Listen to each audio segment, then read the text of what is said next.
ஆயக்கலைகள் 64 அதில் ஆணும் பெண்ணும் அறிந்தது எத்தனை ரகசிய கேள்விகள். உலகெங்கிலும் உள்ள வசந்த் தொலைக்காட்சி நேயர்களுக்கு வணக்கம். இது உங்கள் ரகசிய கேள்விகள். குழந்தையின்மை பொறுத்த வரைக்கும் நிறைய காரணங்கள் இருந்தாலும் கூட ஒரே ஒரு டெஸ்ட் எடுக்கணும் அப்படின்னா முக்கியமான டெஸ்ட் அப்படின்னு பார்த்தோன்னா அது செமன் டெஸ்ட் தான். இது 50% ஆண்களுடைய காரணங்களை போக்கிடும். ஆண்களை பொறுத்த வரைக்கும் விந்து நன்றாக இருந்து செக்ஸ் நன்றாக பண்ணாங்கன்னாலே 90% பிரச்சனைகள் இல்லைன்னு எடுத்துக்கலாம். அந்த மாதிரி முக்கியத்துவமான செமன் டெஸ்ட் பற்றி நிறைய நேயர்கள் திரும்ப நம்மக்கிட்ட கேட்குறாங்க. இந்த முறை நம்ம அதை டீட்டெயில்டாக கொஞ்சம் பார்ப்போம். எப்படி செமன் அனாலிசிஸ் இந்த படத்தில் பார்க்குறீங்க. விந்து இது கருமுட்டை. கருமுட்டையும் விந்தும் பார்க்கும்போது ஒரு பெரிய சூரியன் பக்கத்தில் சுற்றி வரக்கூடிய நிலா மாதிரி விந்து அணுக்கள் இருக்கிறத பார்க்குறீங்க. செமன் பொறுத்த வரைக்கும் இது பல இடங்கள்லேருந்து உற்பத்தி ஆகக்கூடிய விஷயம். ஒரு 2.5% யூரித்ரல் கிளாண்டு, ப்ராஸ்டேட்லேருந்து ஒரு 30%, செமைனல் வெசைக்கிள்லேருந்து ஒரு 40-45%. இதெல்லாம் திரவங்கள் விந்து அணுக்களை சப்போர்ட் பண்ணுறதுக்கான பல்வேறு கெமிக்கல்ஸ் உள்ளது, குளுக்கோஸ் உள்ளது. விந்து அணுக்கள் விந்து பைகள்லேருந்து உருவாகி வருகிறது. இந்த படத்தில் பார்க்குறீங்க. இது விந்து பை. இங்கேருந்து தான் விந்து அணுக்கள் உருவாகுது. ஒரு 40% விந்து திரவம் செமைனல் வெசைக்கிள், ஒரு 30-35% இந்த ப்ராஸ்டேட் சுரப்பி,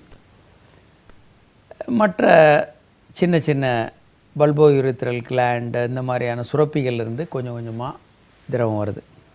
இதெல்லாம் சேர்ந்து விந்து ஆக வெளியே வருது. விந்து அணுக்கள் எப்படி உருவாகிறதுன்றது விந்து பையிலேருந்து பார்க்குறோம். ஸோ பெரிய செல் செல்களாக பிரிகிறது. பிரிந்து கீழே அது விந்தணுக்களாக டெவலப் ஆகுது. இதற்கு கிட்டத்தட்ட ஒரு செல் விந்தாக முழுமையும் வளர்ச்சி அடைகிறதுக்கு 72 நாட்கள் ஆகிறது.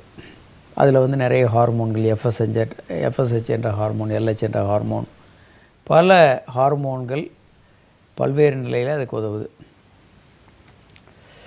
அதனுடைய அந்த வரிசையை நீங்கள் பார்க்குறீங்க. முதல் ஒரு செல் அது 2ஆக பிரியுது. அதற்கப்புறம் அது 4ஆக பிரிகிறத பார்க்குறீங்க. இப்படி பிரிந்து அப்புறம் விந்து அணுக்களாக அது உருவாகிறது. இந்த மாதிரி மாறும்போது ஜீன்ஸ் பாதியாக குறைகிறது. அதனால தான் ஒரு குழந்தைக்கு 50% ஜீன்ஸ் தந்தைகிட்ட இருந்தும் ஒரு 50% தாயிட்ட இருந்தும் ஜீன்ஸ் கிடைக்குது. அதனால தான் இதுவரை இந்த உலகத்தில் இல்லாத ஒரு புதிய மனிதன் இந்த உலகத்தில் பிறக்கிறான். அவன் முழுமையாக தந்தை போனுடைய ஜெராக்ஸாக இருக்கிறதில்ல, தாயினுடைய ஜெராக்ஸாகவும் இருக்கிறதில்ல. இரண்டும் கலந்த ஒரு புதிய கலவையாக அந்த மனிதன் இருக்கிறத பார்க்குறோம். ஸோ உறுப்புகளை நீங்கள் பார்க்குறீங்க. எப்படி இந்த உறுப்புகள் விந்து பைகள் இருக்குது. அந்த விந்து குழாயிலிருந்து மறுபடியும் விந்து ஆணுறுப்புக்கு வருது. ஒரு காலர் இருக்காங்க. ஹலோ. Hello sir. வணக்கம். சொல்லுங்கள் சார். சார் அதில் வயசு 30 சார். சேலத்துலேருந்து பேசுகிறேங்க சார். சொல்லுங்கள் சார். உங்கள் பேருங்க? பாரத். சொல்லுங்கள். அது சார் முடி வந்துட்டே இருக்குங்க சார். முடி கொட்டிக்கிட்டே இருக்கா? ஆமாங்க சார். சரி, அதுக்கு என்ன பண்ணலாங்க சார்? பல காரணங்கள் இருக்குங்க. ஒன்று காமன், இந்தியாவை பொறுத்த வரைக்கும் முடி கொட்டுறதுக்கான காமனான காரணம் தலையில் பொடுகு வர்றது, இன்ஃபெக்ஷன், கிருமி தொற்று இந்த மாதிரி இருக்கலாம். மன அழுத்தம், மன பிரச்சனைகள், சர்க்கரை வியாதி போன்ற நோய்கள், அது தவிர தலையில் வரக்கூடிய பொடுகு, இல்லை வேறு கிருமி தொற்று, வேறு புண்ணு, பல காரணங்கள் இருக்குங்க. ஏகப்பட்ட காரணங்கள் இருக்குது. காமன் இந்த பொடுகு போன்ற விஷயங்கள். இதை தவிர பல பேருக்கு இயல்பாக அவங்க பரம்பரையாக அப்பாவுக்கு வழுக்க இருந்ததுன்னா குழந்தைக்கும் கொஞ்சம் சீக்கிரமே வழுக்க விழலாம். இந்த மாதிரியான காரணங்களும் இருக்குது. ஸோ இந்த படத்தில் நீங்கள் பார்க்குறீங்க. ஒரு விந்துனுடைய தலை, விந்து எப்படி இருக்கும், ஒரு விந்து தனியாக எடுத்து பார்த்தா அதனுடைய நீண்ட வால் பகுதி, அதனுடைய கழுத்து பகுதி, அதனுடைய தலைப்பகுதி. இந்த தலைப்பகுதியில் இருக்க கெமிக்கல் தான் கருமுட்டையுடைய தோலை உரிக்கிறதுக்கு இல்லை இழக்கிறதுக்கான கெமிக்கல் அக்ரசோம்னு. ஒரு காலர் இருக்காங்க. ஹலோ. ஹலோ, வணக்கம் சார். வணக்கம், சொல்லுங்கள் சார். சார், என் பேர் ராம்தாஸ். சொல்லுங்கள் ராம்தாஸ். சார், வயசு வந்து 55 ஆகுது. சரிங்க சார். எனக்கு 3 பசங்க இருக்குது. ஓகே. ஆமாம். இப்போ வந்து உடலுறவு கொள்ளலாமா, இது பண்ணலாமா? கண்டிப்பாக கொள்ளலாங்க. நீங்கள் வாழ்நாள் முழுவதும் செக்ஸ் ரெகுலராக வச்சுக்கலாம். அது உடம்புக்கு நல்லது, மனதுக்கு நல்லது, உங்கள் ஆரோக்கிய உறவுக்கும் நல்லது. உங்கள் கணவன் மனைவி உறவு நெருக்கமாக இருக்கிறதுக்கு அது முக்கியமான விஷயம்.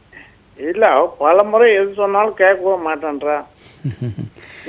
பல நேரம் அவங்களுக்கு தெரியாமல் இருக்குங்க, இது பற்றிய ஒரு உண்மை தெரியாது. இந்த வயசுக்கு அப்புறம் எதுக்கு செக்ஸுன்ற ஒரு கண்ணோட்டம் இருக்கலாம். இல்லை, அவங்க அதே வேலையை தான் நைட்டில் வந்து ஏதோ மாவெல்லாம் இது பண்ணிக்கிட்டு செய்யணுன்றா. செக்ஸ் ரெகுலராக வச்சுங்க, நல்லது தானே. செக்ஸ் ரெகுலராக பண்ணுங்க, நல்லது தான். செக்ஸ் வந்து வாழ்நாள் முழுவதும் நீங்கள் பண்ணலாம். கண்டிப்பாக செய்யணுன்றா. செய்யுங்க, அதான் நல்லது. உங்களுக்கு எதுலையாவது விரைப்புத்தன்மை இல்லைன்னா அதையும் சரி பண்ணிக்கங்க. சொல்லுங்க, அவங்க என்ன சொல்றாங்க? அவங்க என்ன திரும்ப சொல்றாங்க, இதெல்லாம் போடணுங்க நாட்கள் இல்லை உள்ளவங்களுக்கு. நீங்க வந்து உங்க மனைவியோட அவங்க விரும்பும்படி அவங்கள தூண்டுங்க, அவங்களுக்கு செக்ஸ் பண்ணுங்க. அவங்க உங்க விருப்பப்படி அவங்க உங்களுக்கு செக்ஸ் பண்ணலாம். நல்லது தானே இது? அப்படிங்களா? இதுல எந்த தவறும் இல்லை. இதை நீங்க ஃபாலோ பண்ணுங்க. இல்லை சார், என்னுடைய இது வாயிலே வச்சுட்டு போட்டு ஒரே அமுகம் பண்ணி விடுறேன். சரி, எனக்கு ஒரு மாதிரி ஆயிடுது. நானும் அவளுக்கு வாய் வழியான தூண்டுதல் என்பது ஒரு நல்ல விஷயங்க. கணவன் மனைவிக்கு இடையே அது ரொம்ப நல்ல விஷயம். அதனால எந்த கெடுதலும் கிடையாது. நீங்க தொடர்ச்சியாக வந்துடுமான்னு பயப்படுங்க. 2 பேருக்கும் ஒண்ணுமே வராது, கவலைப்படாதீங்க. அப்படிங்களா? எந்த நோயும் வராது. தன் சுத்தம் பேனல், அது நல்லா சோப் போட்டு வாஷ் பண்ணிட்டு அப்புறமா நீங்கள் வாய் வச்சு தோண்டுங்க, ஒன்றும் பிரச்சனை. ஸோ ஒரு விந்தினுடைய முழுமையான ஷேப்பு பார்க்குறீங்க. அதனுடைய தலையில் வந்து ஆக்ரோசோம், அதுக்குள்ளே நியூக்ளியஸ் இருக்குது. மைட்டோகாண்ட்ரியா அதனுடைய கழுத்தில், வால் பகுதி வந்து அது நீந்தி செல்ல உதவக்கூடிய வால் பகுதி. இதில் பல நேரங்களில் விந்தணுக்களே இல்லை அப்படின்னும்போது இதில் பல ட்ரீட்மெண்ட் வந்து இப்போது ஒன்று வந்து விந்து பைகளில் சின்ன அறுவை சிகிச்சை செய்து விந்தணுக்களை எடுத்து கொடுக்கலாம். பீஸா, மீஸா, டீஸான்னு விந்து பைகள்லேருந்து எடுத்து கொடுக்க முடியும். அல்லது சில நேரம் விந்து இருக்கா இல்லையான்ற டெஸ்ட் பண்ணுறதுக்கு அந்த முறைகள் உதவும். ஒரு காலர் இருக்காங்க. ஹலோ. ஐயா, வணக்கம் ஐயா. வணக்கம், சொல்லுங்கள் சார். ஐயா, நான் தெரியாத தவறு சொல்லிட்டேங்க. சொல்லுங்கள் சார். வீடின்னு சொல்கிறாங்க, வீடிஐ சொல்லிட்டு. சரிங்க. அதுக்கு நீங்கள் தான் நல்ல வழி காட்டணும், மருந்து எனக்கு பூர்ண குணமாக்கணும் ஐயா எனக்கு. சரிங்க. அதாவது நீங்கள் காண்டம், அதாவது ஆணுரை எதுவும் அணியாமல் செக்ஸ் பண்ணிக்கிட்டீங்களா யாருடையாவது? ஆமாம் ஐயா, முதல் முறையாக நான் எப்பயும் தப்பு பண்ணதே இல்லையா, முதல் முறையாக பண்ணிட்டேன். என்ன வயசாகுதுங்க உங்களுக்கு? 45 எனக்கு. 45. சரிங்க. ஆணுரை இல்லாமல் செக்ஸ் பண்ணவே கூடாதுங்க யாரு கூடயும். ஏன்னா பால்வினை நோய்கள் வரலாம். அதே மாதிரி சரிங்க சரிங்க. இனி வாழ்க்கையில் அந்த மாதிரி தவறுகள் பண்ணாங்க. முதல்ல வெளியே வேறு யாரோடையும் செக்ஸ் பண்ணாமல் மனைவியோட மட்டும் உறவு வைத்துக்கொள்வது ரொம்ப நல்லது. இரண்டாவதாக வெளியே அப்படி வேறு வழி இல்லாமல் செக்ஸ் வச்சுக்கிறீங்கன்னா குறைந்தபட்சம் காண்டமாவது யூஸ் பண்ணுங்கள்.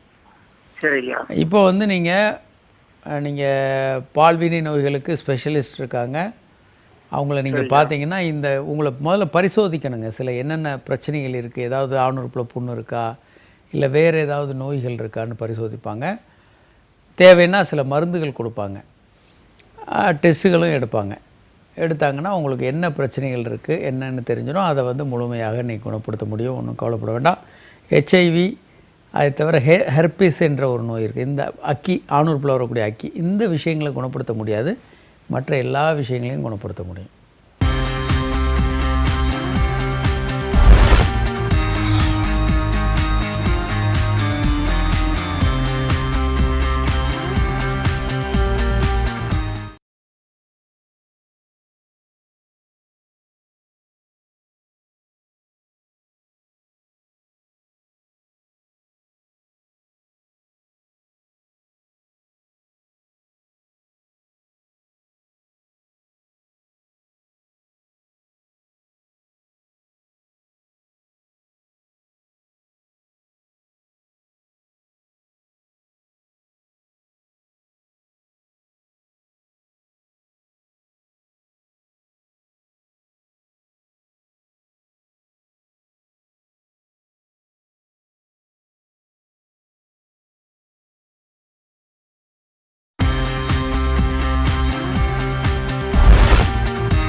ஸோ இப்போது விந்து எப்படியெல்லாம் கலெக்ட் பண்ண முடியும், விந்தை சேகரிக்கிறது என்னென்ன முறை? ஒன்று வந்து சரியான முறை வந்து சுய இன்பம் பண்ணி தான்,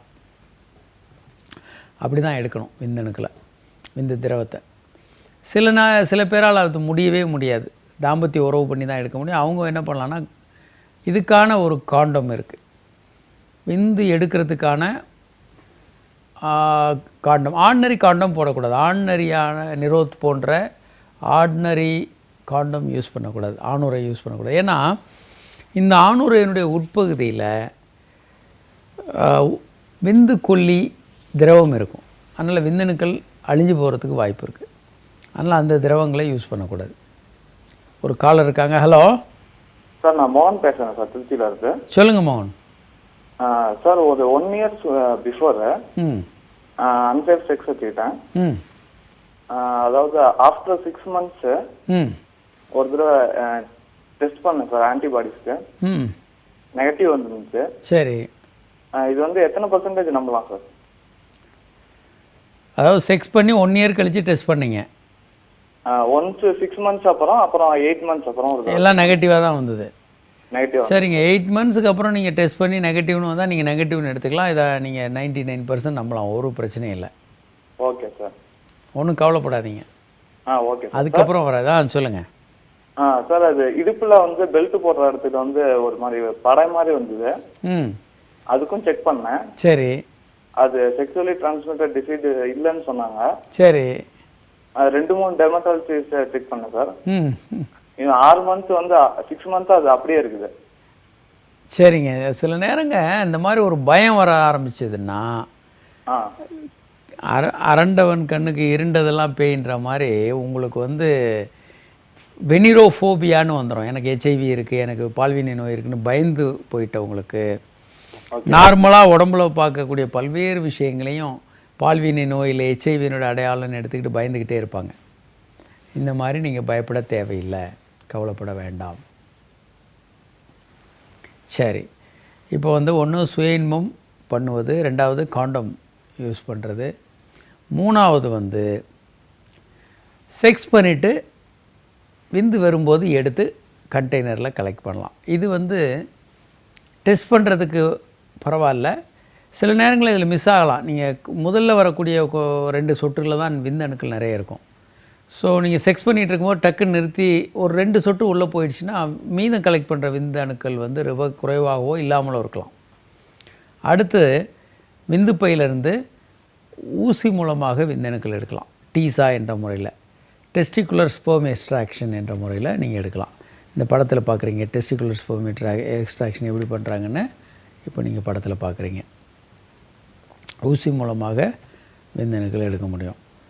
ஸோ இதை வந்து நிறைய ஒரு லேபில் வந்து நிறைய சாம்பிள் எடுக்கிறாங்கன்றதுனால கரெக்டாக பேர் எழுதி டைம் டேட்டெல்லாம் எழுதி கரெக்டாக அதை செக் பண்ணணும். அதில் என்னென்ன குவாலிட்டிஸ் பார்க்கணும் அப்படின்னு நம்ம பலமுறை இந்த நிகழ்ச்சியில் சொல்லியிருக்கோம். ஒன்று வந்து அவனுடைய விந்து திரவத்தினுடைய அளவு 1.5 ml இருக்கணும். இது வந்து 2010 உலக சுகாதார நிறுவனம் சில புதிய மாறுதல்களை கொண்டு வந்தாங்க. வால்யூம் வந்து 1.5 ml இருக்கணும். அதனுடைய pH வந்து 7லேருந்து 8க்குள்ளே இருக்கணும். pH எப்படி டெஸ்ட் பண்ணுறதுன்னு இந்த படத்தில் பார்க்குறீங்க. ஒரு காலர் இருக்காங்க. ஹலோ சார், வணக்கம் சார். கடலூர் மாவட்டத்திலிருந்து பேசுகிறேங்க, பூபதி. பூபதி சொல்லுங்கள் சார். கல்யாணமாகி இப்போ 12 வருஷம் ஆச்சுங்க சார். ஓகே. இன்னும் கல்யாணம் இல்லைங்க சார். டாக்டர்கிட்ட கன்சல்ட் பண்ணதில் 2 பேர்த்துக்குமே நல்லா இருக்குது அப்படின்னு சொல்லி சொன்னாங்க சார். சரிங்க சார். இப்போ எத்தனை வருஷம் ஆச்சுங்க?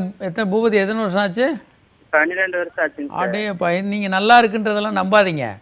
சரிங்க சார். 1 வருடம் நீங்கள் செக்ஸ் பண்ணி கருத்தரிக்கலைனாலே நீங்கள் நார்மலாக இல்லைன்னு எடுத்துக்கணும். சரிங்க சார். 1.5 வருஷத்துக்குள்ளாகவே IUI பண்ணணும், லேப்ரோஸ்கோப் பண்ணணும், அவங்களுக்கு ரெகுலராக செக்ஸ் பண்ணணும். அதெல்லாம் சரியாகலன்னா நாளில் இருந்து பண்ணுங்க சார். எல்லா நாட்களும் செக்ஸ் பண்ணுங்கள், ரெகுலராக செக்ஸ் பண்ணுங்கள். ஒரு நாள் விட்டு ஒரு நாள் பண்ணுங்கள், இல்லை டெய்லி பண்ணுங்கள். சரிங்க சார். நாட்கள் குறித்தெல்லாம் பண்ண வேண்டாங்க, ரெகுலராக பண்ணுங்கள். நாட்கள் குறித்து பண்ணுறது உங்களுக்கு செக்ஸ் பிரச்சனைகளை உண்டு பண்ணும். அதனால் நாட்கள் குறித்தெல்லாம் பண்ண வேண்டாம், ரெகுலர் செக்ஸ் வச்சுக்கோங்க. ஸோ pH வந்து 7லேருந்து 8 வரைக்கும் இருக்கணும். அதே போல் மைக்ரோஸ்கோப்பில் வைத்து பார்க்கும்போது விந்தணுக்களுடைய ஊர்ந்து போகிற தன்மை, இதெல்லாம் செக் பண்ணுவாங்க. ஊர்ந்து போகிற தன்மை வந்து 40% அணுக்களாவது நல்லா ஊர்ந்து போகணும். உரிச்சிதைவு இல்லாத அணுக்கள் 4% இருக்கணும். உயிருள்ள அணுக்கள் வந்து 58% இருக்கணும். இந்த மாதிரி விந்தணுக்களுடைய அமைப்பு நம்ம பார்க்குறோம். ஸோ இதெல்லாம் முக்கியம். இது வந்து மாறிக்கிட்டே இருக்குது. முதல்ல உலக சுகாதார நிறுவனம் ஆரம்பத்தில் சொன்ன சில தகவல்கள் வந்து பின்னால் பல்வேறு ஆய்வுகளுக்கு அப்புறம் அவங்க மாற்றிக்கிட்டே இருக்காங்க. ஒரு காலர் இருக்காங்க. ஹலோ, வணக்கம் சார். வணக்கம், சொல்லுங்கள் சார். யார் எங்கேருந்து பேசுகிறீங்க? சார் நான் ராஜபாளையத்துலேருந்து பேசுகிறேன். என் பேர் முத்து சார். முத்து, சொல்லுங்கள் சார். சார் இந்த மாதிரி எனக்கு இந்த 2010 வந்து பைபாஸ் ஆப்ரேஷன் பண்ணாங்க. சரிங்க. அதுக்கப்புறம் இந்த மாதிரி நிறைய டேப்லெட் சாப்பிட்டு வர்றேன், நிறைய அந்த கொலஸ்ட்ராலுக்கு அது இது ப்ரெஷருக்கெல்லாம். சரிங்க. இது மாதிரி தெரியாது, ரொம்ப அந்த உணர்ச்சி இல்லாமல் போச்சு சார் எனக்கு. செக்ஸ் உணர்வு இல்லாமல் இருக்குது. ஆமாம் சார். அது என்ன செய்யலாம் சார்? நீங்கள் முழுமையாக சரி பண்ணிக்கலாங்க, ஒன்றும் பிரச்சனை இல்லை. நீங்கள் உங்கள் இருதய டாக்டர்கிட்ட ஒரு ஒப்பீனியன் வாங்கிக்கணும், நான் வந்து நார்மலாக செக்ஸ் பண்ணலாமா அப்படின்னு. அதே மாதிரி இந்த மருந்துகள் டாக்டர்கள் கொடுத்தா எடுத்துக்கலாமான்றதெல்லாம் கேட்டு நான் அவர்கிட்ட சொன்னேன் சார். அவர் சொன்னேன் இந்த மாதிரி சொன்னது தான். சொல்லுங்கள். அவர் இந்த டேப்லெட் காவட்டா 15 கொடுத்தாரு ஒன்று. சரி. அது சாப்பிட்டு அந்த ஒரு 1 hour தான், அப்புறம் ஒன்று அந்த அப்போ திரும்ப அதே மாதிரி இதாகுது. நீங்கள் ஒரு செக்ஸாலஜி மருத்துவரை பாருங்கள். சில டெஸ்ட்டுகள் பண்ணணும். சும்மா வெறும் மாத்திரை சாப்பிட்றது சரியில்லை. சில டெஸ்ட்டுகள் வேணால் இந்த வயதில் உங்களுக்கு ஹார்மோன்கள் குறைவாக இருக்கலாம், வேறு பிரச்சனைகளும் நிறைய இருக்கலாம். மன ரீதியான வயசு வந்து 67 வயசு ஆகுது சார். மன ரீதியான பிரச்சனைகள், ஹார்மோன் ப்ராப்ளம், வேறு சில சிக்கல்களும் சேர்ந்துருக்கலாம். ஸோ என்னென்ன சிக்கல்கள்லாம் இருக்குதுன்னு கண்டுபிடிச்சி எல்லாத்தையும் சரி பண்ணால் நீங்கள் பெர்மனெண்ட்டாக ஓரளவுக்கு செக்ஸில் ஆர்வத்தோடு நல்லா செக்ஸ் பண்ண முடியும். வெறும் ஒரு மாத்திரை மட்டும் கொடுத்தாங்கன்னா அது வந்து மிகப்பெரிய ஒரு லாபமாக உங்களுக்கு இருக்காது. அப்படி? ஆமாம் சார். டெம்பரவரியாக செக்ஸ் பண்ணுறதுக்கு விருப்பம் மட்டும் வரும், ஆனால் ஒரு பல்வேறு விஷயங்களில் குறைபாடுகள் இருக்கும்.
இது வந்து விந்து அணுக்களை எண்ணக்கூடிய நியூபார் சேம்பர், இம்ப்ரூவ்டு நியூபார் சேம்பர்னு சொல்லுவாங்க.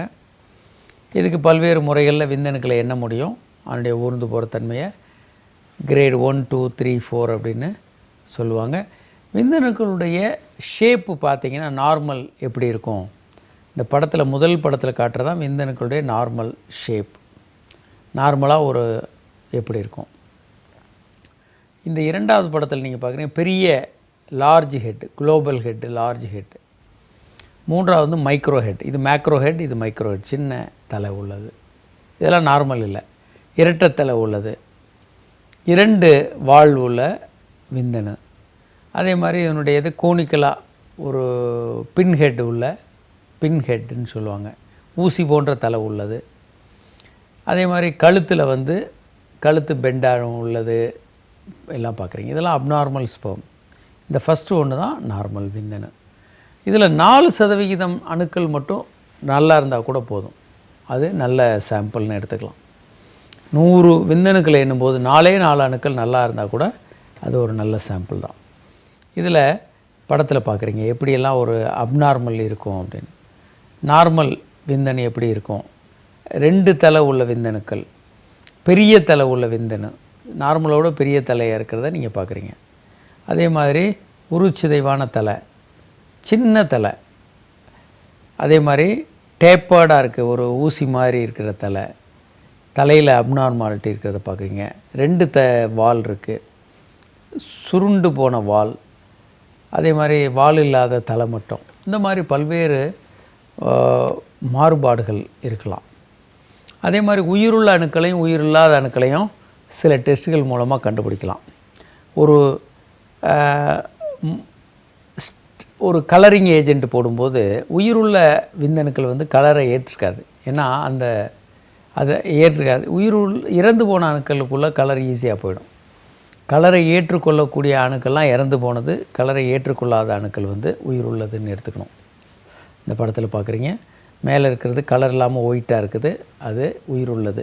கீழே இருக்கிறது கலராக இருக்கிறது, அது வந்து இறந்து போனது. அதே போல் பல்வேறு விஷயங்கள் நமக்கு மருத்துவர்கள் வந்து கீழே அல்லது லேபில் இருந்து ரிப்போர்ட் கொடுப்பாங்க. ஏஸ்போமியான்னு கொடுக்குறாங்க. ஏஸ்போமியான்னு கொடுத்தாங்கன்னா விந்து திரவமே வெளியாகலை, அவங்க எஜாக்குலேட்டே பண்ணலை. ஏசூஸ்போமியான்னு கொடுத்தாங்கன்னா விந்தணுக்களே இல்லை, திரவம் இருக்குது ஆனால் அது உள்ள அணுக்கள் இல்லை. ஒலிகோசூஸ்போமியான்னு கொடுத்தாங்கன்னா விந்தணுக்கள் குறைவாக இருக்குதுன்னு அர்த்தம். பாலிசூஸ்போமியானா திரவம் நிறைய இருக்குது, நிறைய அணுக்கள் இருக்குது, 380 மில்லியனுக்கு மேலே இருக்குது அப்படின்னு அர்த்தம். விந்தணுக்கள் குறைவாக இருந்தால் அஸ்தினோசூஸ்போமியா, விந்தணுக்களுடைய ஊர்ந்து போகிற தன்மை குறைவாக இருந்தால் அஸ்தினோசூஸ்போமியான்னு சொல்லுவோம். ஒரு காலர் இருக்காங்க. ஹலோ, வணக்கம் சார். என்னோட நேம் சுமன் சார், நான் சேலத்துலேருந்து பேசுகிறேன். சொல்லுங்கள் சார். சார் என்னுடைய அந்த இது வந்து கொஞ்சம் சைடாக இருக்குது. ஆணுறுப்பு ஒரு பக்கம் வளைந்துருக்கு. ஆமாங்க சார். சரிங்க. அது ஒன்றும் ப்ராப்ளம் ஆகாதுங்களா, இல்லை ஏதாச்சும் ப்ராப்ளம் வருமானு கேட்குறேன். ஆணுறுப்பு நார்மல், ஒரு பக்கம் வலதுபுறமோ மேலேயோ கொஞ்சம் கீழேயோ இருக்கிறது இயல்பானது. அதில் எந்த விதமான தவறும் இல்லை, அதை பற்றி கவலைப்பட வேண்டாம். Okay sir. Okay sir. இது சொல்லுங்கள் சார். சொல்லுங்கள். இது வந்து நார்மல், எல்லாருக்கும் கரெக்டாக 90 டிகிரியில் ஸ்ட்ரைட்டாக இருக்கணும்னு அவசியம் இல்லை. Okay sir. Okay sir. அந்த விரிப்புத்தன் மேலே எதுவும் ப்ராப்ளம் இல்லைங்க சார், அது எல்லாமே நார்மலாக தான் இருக்குது. சைஸும் பெருசாக தான் இருக்குது, எதுவும் ப்ராப்ளம் இல்லை. பட் அந்த சைஸ் வந்து ஒரு பக்கம் சைடாக இருக்கிறதுனால ஏதாச்சும் ப்ராப்ளம் வருமா அப்படின்னு கேட்குறேன் சார். அது இயல்பானது, அதை பற்றி கவலையே படாதீங்க நீங்கள். நன்றி. இப்போது குழந்தை இல்லா தம்பதிகளுக்கு இந்த விந்து திரவம், விந்து அணுக்கள் டெஸ்ட்டு, இதை பற்றிய விஷயங்கள் நம்ம தொடர்ந்து பார்க்க போகிறோம். ஸோ எப்போ ஒரு தம்பதிகளை குழந்தை இல்லைன்னு சொல்லுவாங்க? இப்போல்லாம் 3 மாதம் ஆச்சு, 6 மாதம் ஆச்சு எனக்கு குழந்தை இல்லைன்னு சொல்கிறவங்களுடைய எண்ணிக்கை ரொம்ப அதிகமாக இருக்குது. ஆனால் 1 மாதம் 1 வருடம் தொடர்ந்து ஏதாவது கருத்தடை முறைகளை யூஸ் பண்ணாமல் தாம்பத்திய உறவு இருந்தும் கூட அவங்க கருத்தரிக்கலைன்னா தான் அவங்களுக்கு குழந்தை இல்லைன்னு எடுத்துக்கணும். இப்போ ஆண்களுக்கு என்னென்னலாம் நம்ம சொல்கிறோம்? ஒன்று வந்து விந்து பைகள் ரொம்ப சூடாகக்கூடாது. அப்போ என்னென்னா சுடுதண்ணியில் ரெகுலராக குளிக்கிறது, சோனா பாத் எடுக்கிறது, டைட் அண்டர்வேர், டைட் ஜீன்ஸ் போடுறது, இதெல்லாம் வந்து நல்லதில்லை. ஒரு காலர் இருக்காங்க. Hello sir. வணக்கம். சொல்லுங்கள் சார். நான் மேட்டுப்பாளையத்துலேருந்து ராஜா பேசுகிறேன் சார். சொல்லுங்கள் ராஜா. ஒரு நாளைக்கு 2 டைம் 3 டைம் சுயன்மம் பண்ணுறீங்க. சரிங்க. அதனால் ஏதாவது பிரச்சனை? எந்த பிரச்சனையும் வராதுங்க. சுய இன்பம் நீங்கள் சாதாரணமாக பண்ணுறீங்கன்றது எந்த கெடுதலும் இல்லை. ஆனால் நீங்கள் வேலைக்கு போகாமல், நீங்கள் வேலைக்கு போகிறத கெடுத்துக்கிட்டு வீட்டில் சுய இன்பம் பண்ணிக்கிட்டே அதனால் மன உளைச்சல், வேலைக்கு போகாமல் உங்களையே வருத்திக்கிட்டு இருக்கீங்கன்னா அது அடிக்ஷன். எந்த விஷயமாக இருந்தாலும், நீங்கள் வந்து எந்த விஷயமானாலும் நீங்கள் அந்த விஷயத்தை விட்டு வெளியே வந்து நார்மலாக உங்கள் வேலைகளை செய்ய முடியலைன்னா அதுக்கு பேர் அடிக்ஷன். ஸோ அதனால் சுய இன்பம் வந்து அப்படி வர்றது வெரி வெரி வெரி ரேர். நீங்கள் கவலையே பட வேண்டாம், அந்த மாதிரி சாதாரணமாக எல்லாருக்கும் வர்றதில்ல. ஸோ விந்தணுக்கள் எப்போப்பெல்லாம் குறையும் ஆண்களுக்கு?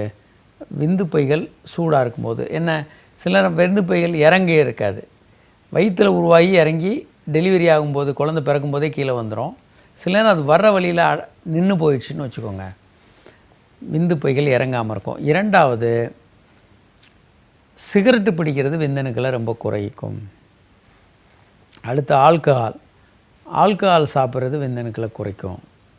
3வது, மாத்திரை மருந்துகள் சாப்பிட்றது விந்தணுக்களை பெருமளவுக்கு பாதிக்கும். டெட்ராசைக்ளின், கால்சிசின், இந்த மாதிரி மாத்திரைகள் சாப்பிடும்போது விந்தணுக்களுடைய உற்பத்தியை அது வெகுவாக பாதிக்கும்.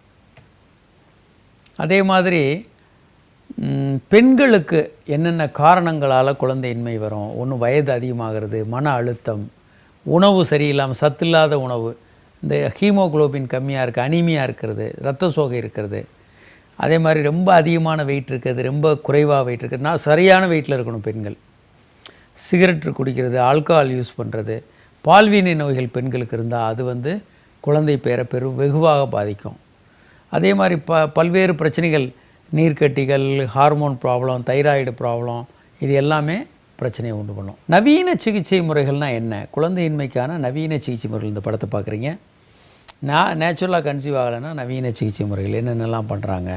டெஸ்ட் டியூப் பேபின்றது நீங்கள் எல்லாம் கேள்விப்பட்டிருப்பீங்க, ரொம்ப காமனாக கேள்விப்படுற விஷயம். சாதாரணமாக கருத்தரிக்கலைன்னா விந்தணுக்களை எடுத்து கருமுட்டையிலையும் வெளியே எடுத்து ரெண்டையும் சேர்த்து கருவாக்கம் செய்கிறத நம்ம டெஸ்ட் டியூப் பேபி அப்படின்னு சொல்கிறோம். செமன் வந்து இந்த IUI IVFக்கு எப்படி ப்ரிப்பேர் பண்ணுறாங்க? ஸ்விம் அப் டெக்னிக் மூலமாக விந்தை ப்ரிப்பேர் பண்ணலாம். விந்தை ஸ்விம் அப் டெக்னிக்கில் ப்ரிப்பேர் பண்ணுறது நம்ம பல நேரம் அந்த வீடியோ கிளிப்பிங்காக காட்டியிருக்கோம். காலர் இருக்காங்க. ஹலோ, வணக்கம். யார் எங்கேருந்து பேசுகிறீங்க சார்? கடலூர் சார். சொல்லுங்கள் சார், உங்கள் கேள்வி என்னங்க? இல்லை சார், நீங்கள் காமராஜ் டாக்டர் சார்?